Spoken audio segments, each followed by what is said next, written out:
정약용은 말했습니다. 사람의 참모습은 큰일 앞에서가 아니라 아무도 보지 않는 작은 순간에 드러난다고요. 혹시 이런 경험 있으신가요? 밥을 먹고 계산대 앞에 섰는데 함께 온 사람이 슬며시 휴대폰을 꺼내 들고 한 발 뒤로 물러서는 장면 말입니다.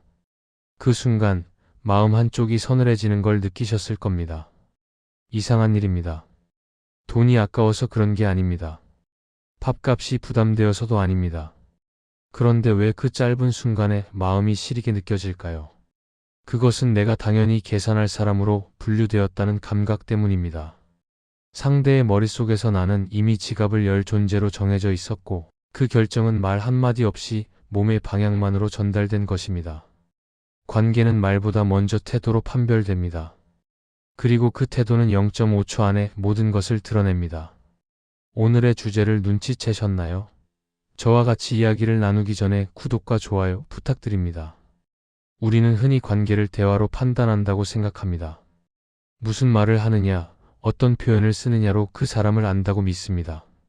그러나 진짜 신호는 말이 아닌 곳에서 옵니다. 몸이 향하는 방향, 시선이 머무는 곳, 손이 움직이는 타이밍에서 옵니다. 정약용이 젊은 시절 벼슬길에 있을 때 그는 사람을 판단하는 데 있어 말을 크게 신뢰하지 않았습니다. 화려한 언변으로 충성을 맹세하는 자보다 아무 말 없이 자리를 정리하고 뒤실을 챙기는 자를 더 눈여겨보았습니다. 그가 유배지에서 제자들에게 전한 가르침 중에도 이런 대목이 있습니다. 사람의 품성을 알고 싶거든 그가 무엇을 말하는지 보지 말고 무엇을 먼저 하는지 보라고요. 말은 꾸밀 수 있지만 행동은 꾸미기 어렵습니다. 특히 아무도 주목하지 않는 순간의 행동은 더욱 그렇습니다. 준비된 무대에서는 누구나 연기할 수 있습니다. 그러나 준비되지 않은 순간에는 본 모습이 나옵니다. 계산대 앞에 0.5초는 그래서 작은 시험대와 같습니다. 누가 먼저 손을 뻗는가, 누가 슬쩍 시선을 피하는가, 누가 아무렇지 않게 뒤로 물러서는가. 그 짧은 순간의 관계의 균형이 보입니다. 그리고 그 균형이 한쪽으로 기울어질 때 마음은 말없이 기록을 시작합니다. 한 번은 우연이라고 생각합니다. 두 번은 상황이 그랬나 보다 하고 넘깁니다. 그러나 세 번째부터는 마음이 먼저 알아챕니다. 이것은 우연이 아니라 패턴이라는 것을요. 그리고 그 패턴을 인식한 순간부터 그 사람을 보는 눈이 달라집니다. 그대는 요즘 누구 앞에서 자꾸만 내가 해야지라는 생각이 먼저 떠오릅니까? 그리고 그 사람은 그대의 그 마음을 알고는 있습니까? 이 글은 그 질문에서 시작합니다. 밥값이라는 작은 일 안에 담긴 관계의 무게와 존중의 흐름에 대하여 이야기하려 합니다. 어쩌면 이 글을 다 읽고 나면 그대가 지금 어떤 관계 안에 서 있는지 조금 더 선명하게 보일지도 모릅니다. 그리고 그 선명함이 그대에게 어떤 결정을 내리게 할지도 모릅니다. 정약용은 사소한 예절이 큰 덕의 뿌리라고 보았습니다. 그가 제자들에게 강조했던 것 중 하나가 바로 작은 자리에서의 태도였습니다. 큰 자리에서는 누구나 격식을 차립니다. 그러나 아무도 주목하지 않는 작은 순간에 어떻게 행동하느냐가 그 사람의 진짜 됨됨이를 보여준다고 그는 믿었습니다. 밥값을 내는 일도 마찬가지입니다. 그것은 돈의 문제가 아닙니다. 순환의 문제입니다. 관계에는 보이지 않는 흐름이 있습니다. 누군가 베풀면 누군가 받고 받은 사람은 언젠가 다시 돌려줍니다. 이 순환이 자연스럽게 이어질 때 관계는 따뜻해집니다. 그런데 이 흐름이 한쪽으로만 흐르면 어떻게 될까요? 처음에는 괜찮습니다. 베푸는 쪽도 기꺼이 내고 받는 쪽도 고마워합니다. 그러나 그것이 반복되면 이상한 일이 벌어집니다. 베푸는 사람의 마음에 조금씩 피로가 쌓이고 받는 사람은 그것이 당연한 일인 줄 알게 됩니다. 고마움의 무게가 점점 가벼워지고 나중에는 고마움 자체가 사라집니다. 그렇게 관계는 서서히 균열을 향해 갑니다. 정약용이 강진에서 유배 생활을 할 때 그는 마을 사람들과 종종 차를 나누었습니다. 어떤 이는 직접 딴 찻잎을 가져왔고 어떤 이는 마른 나무를 한 아름 들고 왔습니다. 물질의 크기는 달랐지만 그들은 모두 무언가를 가져왔습니다. 그것이 순환이었습니다. 정약용은 그런 사람들과의 만남에서 마음이 편했다고 회고한 적이 있습니다. 받기만 하는 관계는 아무리 말이 고와도 어딘가 허전하다고요. 반대로 서로 주고받는 관계는 말이 없어도 마음이 든든하다고요. 순환이 있는 관계에서는 침묵도 불편하지 않습니다. 순환이 없는 관계에서는 말이 많아도 공허합니다. 팝값을 낸다는 것은 음식값을 지불하는 행위가 아닙니다. 그것은 당신을 동등하게 봅니다. 라는 무언의 인사입니다. 내가 이번에 냈으니 다음엔 당신이 내도 좋다는 여지를 주는 것입니다. 그 여지가 있을 때 관계는 숨을 쉽니다. 그러나 한쪽이 계속 내고 다른 쪽이 계속 받기만 하면 그 관계는 서서히 질식합니다. 말이 아무리 따뜻해도 행동이 차가우면 마음은 결국 식게 되어 있습니다. 입으로는 고맙다 하면서 손은 주머니에 넣고 있는 사람, 그 사람의 고마움을 어디까지 믿을 수 있겠습니까? 팝값은 돈이 아니라 관계의 숨결입니다. 그 숨결이 양쪽으로 오갈 때 관계는 살아 있습니다. 한쪽으로만 흐를 때 관계는 천천히 시들어갑니다. 그대의 관계는 지금 어느 쪽으로 흐르고 있습니까? 숨을 쉬고 있습니까? 아니면 조용히 질식하고 있습니까? 그 흐름을 바꿀 수 있는 사람은 오직 그대뿐입니다. 어떤 사람들이 있습니다. 함께 있으면 대화도 즐겁고 웃음도 많습니다. 그런데 이상하게 헤어지고 나면 마음이 허전합니다. 무언가 빠져나간 느낌, 내 에너지가 조용히 새어나간 듯한 감각이 남습니다. 처음엔 그 이유를 알기 어렵습니다. 분명히 나쁜 사람은 아닌데 왜 이런 느낌이 드는 걸까요? 그것은 그 사람이 받는 데는 익숙하지만 주는 데는 불편해하기 때문입니다. 이런 사람들은 악의가 있어서 그런 게 아닙니다. 대부분은 자신도 모릅니다. 그들은 어린 시절부터 받는 것에 익숙해졌거나 혹은 내가 손해보는 상황에 대한 내성이 약한 경우가 많습니다. 그래서 평소에는 다정하고 미소도 잘 짓습니다. 그러나 책임의 순간이 오면 몸이 먼저 빠집니다. 무의식이 그렇게 훈련되어 있기 때문입니다. 이것은 성격의 문제라기보다 오랜 습관의 문제입니다. 그래서 바꾸기도 어렵습니다. 본인이 인식하지 못하는 것을 어떻게 바꾸겠습니까? 정약용은 사람을 볼 때 평소의 말보다 위기의 순간을 더 중요하게 여겼습니다. 그가 관직에 있을 때 함께 일하던 동료 중에 말솜씨가 좋고 인망이 두터운 사람이 있었습니다. 그런데 어려운 일이 생기면 그는 늘 자리를 피했습니다. 핑계는 그럴듯했고 표정은 미안해 보였습니다. 그러나 결과적으로 뒤실은 항상 다른 사람의 몫이었습니다. 정약용은 그때 깨달았습니다. 사람의 진심은 말이 아니라 불편한 순간에 어떤 선택을 하느냐에서 드러난다고요. 편할 때의 친절은 누구나 할 수 있습니다. 불편할 때의 선택이 그 사람의 진짜 모습입니다. 위기는 사람을 만드는 것이 아니라 드러내는 것입니다. 받는 것이 편한 사람에게 주는 것은 낯선 근육을 쓰는 일과 같습니다. 그래서 그들은 무의식적으로 그 순간을 피합니다. 계산대 앞에서 휴대폰을 꺼내드는 것도, 화장실에 다녀온다며, 자리를 비우는 것도, 지갑을 안 가져왔다며 멋쩍게 웃는 것도 모두 그 불편함을 피하려는 몸의 반응입니다. 의식적으로 계획한 게 아닙니다. 몸이 먼저 반응하는 것입니다. 문제는 이것이 반복되면 상대방의 마음에 조용한 상처가 쌓인다는 점입니다. 말로 표현하지 않아도 마음은 기억합니다. 그리고 그 기억은 관계의 온도를 조금씩 낮춥니다. 그대는 어떤 사람과 함께 있을 때 내 에너지가 새는 느낌이 듭니까? 그리고 그 사람은 혹시 받는 것에만 익숙한 사람은 아닙니까? 만약 그렇다면 그것은 그대의 착각이 아닙니다. 그대의 마음이 보내는 신호입니다. 그 신호를 무시하지 마십시오. 마음은 머리보다 먼저 진실을 압니다. 그리고 그 진실을 외면할수록 그대의 에너지는 더 많이 새어나갑니다.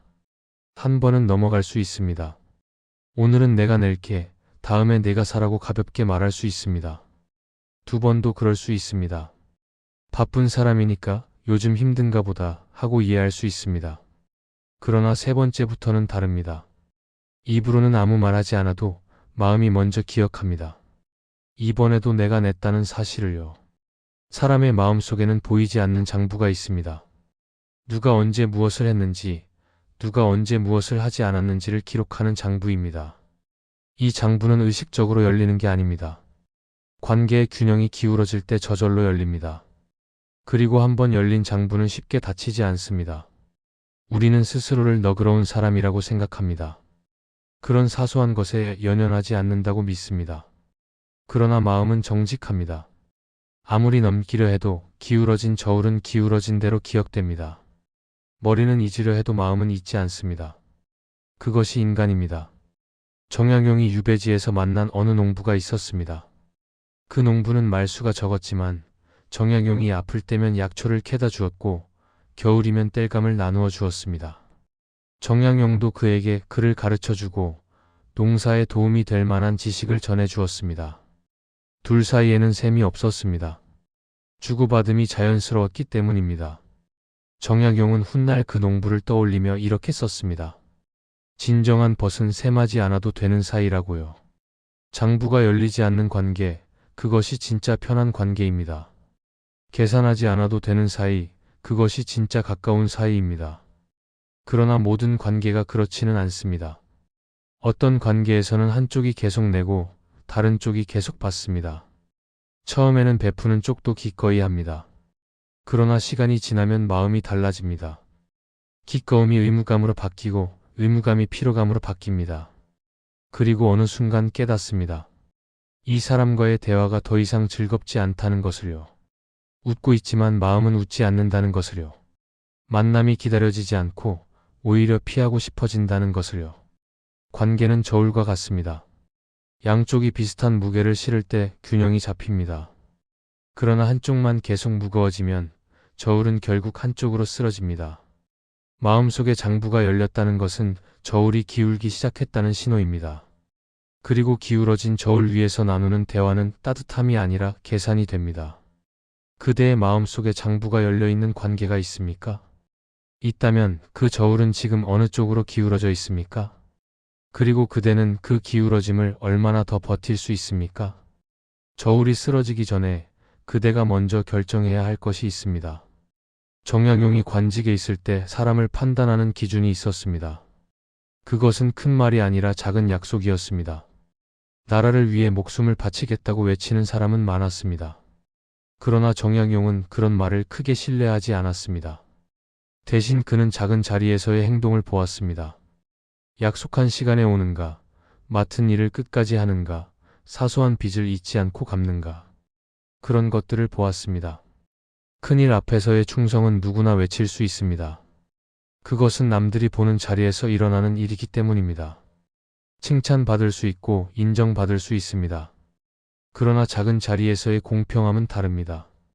아무도 보지 않는 곳에서, 아무도 기억하지 않을 일에서 그래도 바르게 행동하는 것은 습관이 아니면 불가능합니다. 그래서 정약용은 작은 의리를 더 믿었습니다. 큰 충성보다 작은 성실을 더 높이 샀습니다. 화려한 말보다 묵묵한 행동을 더 귀하게 여겼습니다. 보이지 않는 곳에서의 선택이 그 사람의 진짜 품격입니다. 밥값을 늘 피하는 사람이 있습니다. 한두 번은 우연일 수 있습니다. 그러나 그것이 반복되면 그것은 습관입니다. 그리고 그 습관은 밥자리에서만 나타나지 않습니다. 작은 책임을 피하는 사람은 큰 책임도 피합니다. 사소한 약속을 가볍게 여기는 사람은 중요한 약속도 가볍게 여깁니다. 오늘 밥값을 피한 사람이 내일 중요한 순간에 함께 해줄 거라고 기대하기는 어렵습니다. 정약용이 보았던 것도 바로 이것입니다. 작은 일에서 신뢰를 잃으면 큰 일에서 기회조차 얻지 못한다는 것을요. 어느 해 겨울 정약용에게 도움을 청하러 온 사람이 있었습니다. 그는 한때 정약용과 함께 일했던 동료였습니다. 그러나 정약용은 그의 청을 정중히 거절했습니다. 이유는 간단했습니다. 그 사람은 예전에 작은 빚을 갚지 않았고 작은 약속을 여러 번 어겼기 때문입니다. 금액의 문제가 아니었습니다. 태도의 문제였습니다. 정약용은 그때 이렇게 말했습니다. 작은 의리를 잃는 순간 큰 신뢰에 금이 간다고요. 금이 간 그릇은 아무리 붙여도 원래대로 돌아오지 않는다고요. 한번 깨진 믿음은 다시 붙여도 흔적이 남습니다. 밥값은 작은 일입니다. 그러나 그 작은 일 안에 의리가 담겨 있습니다. 그 의리를 가볍게 여기는 사람은 결국 더 큰 것도 가볍게 여기게 됩니다. 그대가 믿고 싶은 사람은 어떤 사람입니까? 큰 말을 잘하는 사람입니까? 작은 약속을 지키는 사람입니까? 그리고 그대 자신은 어떤 사람입니까? 작은 자리에서 어떤 선택을 하고 있습니까? 남이 보지 않는 곳에서 그대는 어떤 사람입니까? 여기서 이야기의 층위가 한 단계 올라갑니다. 밥값은 예의의 문제가 아닙니다. 존재의 문제입니다. 누군가 나와 함께 밥을 먹으면서 당연하다는 듯이 내가 계산하기를 기다린다면 그것은 단순히 예의가 없는 것이 아닙니다. 그 사람의 머릿속에서 나는 이미 봉사하는 존재로 분류되어 있는 것입니다. 동등한 사람이 아니라 무언가를 제공하는 역할로 정해져 있는 것입니다. 정약용이 제자들을 가르칠 때 가장 강조했던 것이 있습니다. 사람을 사람으로 대하라는 것이었습니다. 이 말은 단순해 보이지만 실천하기는 어렵습니다. 우리는 무의식 중에 사람을 분류합니다. 이 사람은 나에게 도움이 되는 사람, 저 사람은 내가 도움을 줘야 하는 사람, 이런 식으로요. 그리고 그 분류에 따라 태도가 달라집니다. 도움이 되는 사람 앞에서는 공손해지고 도움을 줘야 하는 사람 앞에서는 느슨해집니다. 받을 게 있는 사람에게는 신경 쓰고 줄 일만 있는 사람에게는 대충 합니다. 이것이 사람의 본능입니다.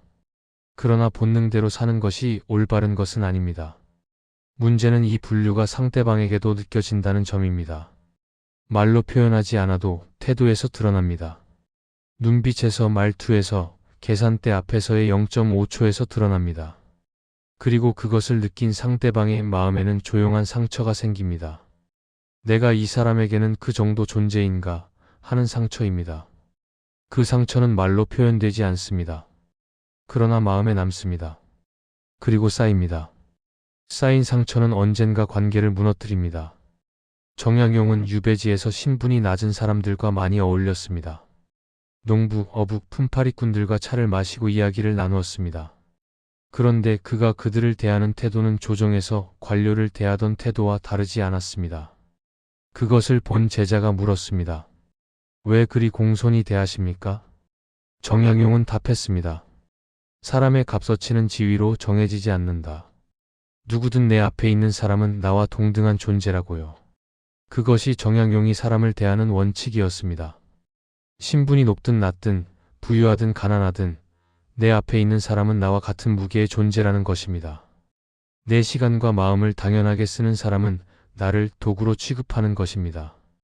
나의 수고를 아무렇지 않게 받아들이는 사람은 나를 동등하게 보지 않는 것입니다. 그대는 누구와 함께 있을 때 자신이 사람으로 대접받고 있다고 느낍니까? 그리고 누구와 함께 있을 때 자신이 무언가의 수단처럼 느껴집니까? 그 느낌은 거짓이 아닙니다. 그 느낌을 믿으십시오. 그것이 그대에게 진실을 말해주고 있습니다. 밥값을 늘 피하는 사람을 미워할 필요는 없습니다. 그들 대부분은 악의가 있어서 그러는 게 아닙니다. 습관이고 무의식이고 어쩌면 그렇게 살아도 괜찮았던 환경 때문입니다. 그들을 바꾸려고 애쓰는 것은 소용없는 일입니다. 사람은 자기가 바뀌고 싶을 때만 바뀝니다. 그러니 해법은 그들을 변화시키는 것이 아니라 나와 그들 사이의 구조를 바꾸는 것입니다. 정약용도 논쟁에서 이기려 들기보다 물러설 줄 아는 사람이었습니다. 젊은 시절에는 달랐습니다. 말로 상대를 제압하고 논리로 승리하려 했습니다.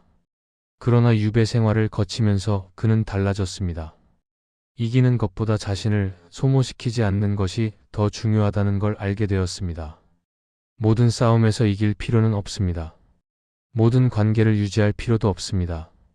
어떤 관계는 줄이는 것이 서로에게 낫습니다.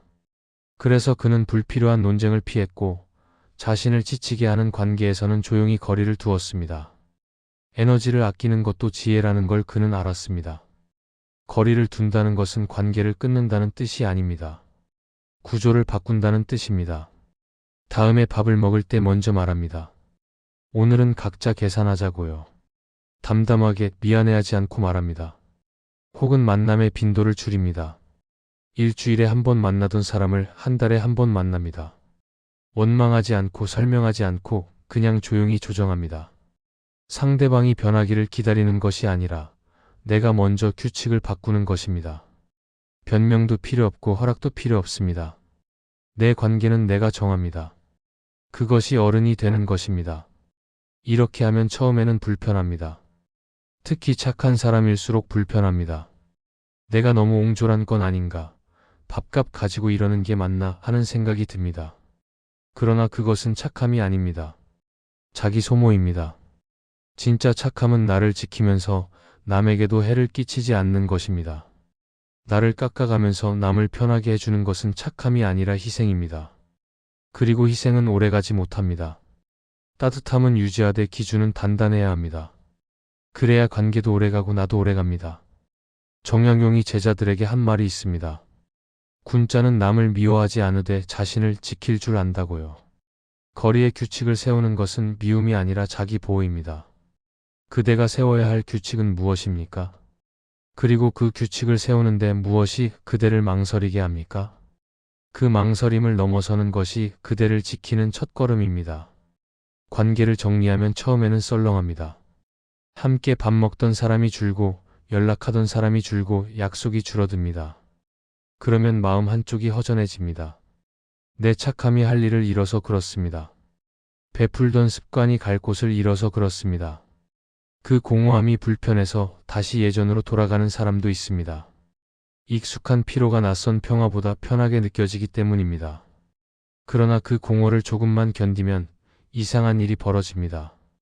마음이 평평해집니다. 누군가를 만나고 와서 지쳤던 그 피로가 사라집니다. 밥을 먹고 돌아오는 길에 느끼던 그 서늘함이 없어집니다. 숨이 편해집니다. 그때서야 깨닫습니다. 아, 내가 그동안 얼마나 무거운 것을 지고 있었는지를요. 그 무게가 당연한 줄 알았는데 내려놓고 보니 그게 얼마나 무거웠는지 비로소 알게 됩니다. 짐을 지고 있을 때는 짐의 무게를 모릅니다. 내려놓아야 비로소 합니다. 그것이 정리의 힘입니다. 정약용이 유배에서 풀려나 고향으로 돌아왔을 때 그는 예전만큼 많은 사람을 만나지 않았습니다. 벼슬에 있을 때는 찾아오는 이가 많았지만 유배 후에는 발길이 뜸해졌습니다. 그러나 정약용은 그것을 서운해하지 않았습니다. 오히려 편하다고 했습니다. 남은 사람들은 진짜라고 했습니다. 숫자가 줄었지만 무게는 오히려 가벼워졌다고요. 많은 사람 속에서 외로웠던 시절보다 적은 사람과 함께하는 지금이 더 따뜻하다고요. 관계의 질이 관계의 양을 이긴다는 것을 그는 유배를 통해 배웠습니다. 관계를 정리하고 나면 팝값을 보는 눈이 달라집니다. 누가 얼마를 냈는지가 아니라 존중이 흐르고 있는지를 보게 됩니다. 순환이 살아있는지 내가 사람으로 대접받고 있는지를 보게 됩니다. 그리고 그 기준으로 사람을 보면 진짜 곁에 둘 사람이 누구인지 보입니다. 팝값은 결국 돈의 문제가 아니었습니다. 존중의 문제였습니다. 그리고 존중이 흐르는 관계만이 오래갑니다. 사람은 많아도 외롭고 사람은 적어도 편안할 수 있습니다. 관계의 숫자가 아니라 관계의 질이 삶을 결정합니다. 빈자리는 빈자리가 아닙니다. 그것은 새 공기가 들어올 자리입니다. 그 공기를 들이마실 때 그대의 숨은 비로소 편안해질 것입니다. 그대는 지금 어떤 관계에서 숨을 쉬고 있습니까? 그 숨은 편안합니까? 만약 편안하지 않다면 이제는 정리할 때가 된 것인지도 모릅니다. 정리 뒤에 오는 것은 공허가 아니라 그대가 진짜로 숨 쉴 수 있는 공간입니다.